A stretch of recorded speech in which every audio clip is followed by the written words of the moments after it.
I'm actually one of the facilitators for Project Fatherhood. And this started back in 2009, going into 2010. And it started actually in back of the gym. We started off feeding the community, bringing jumpers out there for the kids, and just having open dialogue. Be a village. It take a village. We got to look at each other like this my brother, this my son. We more of a family. I guess the biggest thing that stands out is just the trend of, not a lot of African Americans in school.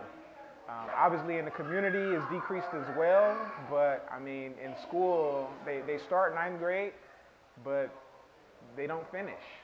So I mean it's a lot of African American males that's not finishing high school and really have no hope outside of the school. They get so discouraged, they're so behind that they'll just drop out.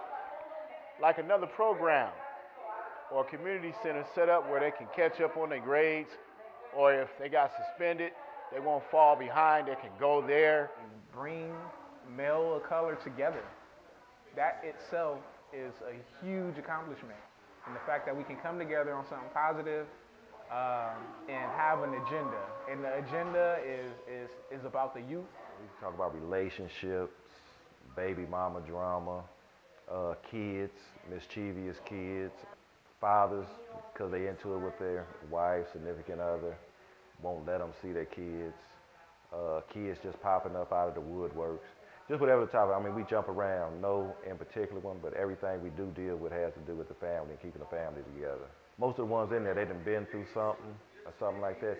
I don't know nobody in there that just haven't been through nothing like, oh, they just lived the perfect life and so on and so forth. And that's the thing, everybody want better for their kids.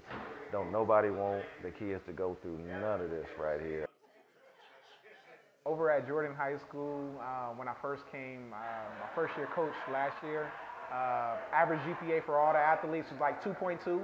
And since the Project Fatherhood came and started helping with the mentorship, which has been probably a couple months now, we've instituted weekly progress reports. We've also coordinated with staff and community members just about the discussion about the academic performance, and now the average GPA for all athletics is 2.9. When we first started coming in here, you would get about 4, 5, 6, 7. Some people would come with just eat, leave. I'm not trying to come in there. And then once they start grasping some of the conversation, how serious it was, and it was going past a barbershop conversation, you start seeing more and more people coming. It wasn't no more than just eating and leaving. Now they sitting, they engaging. And so that right there is a change.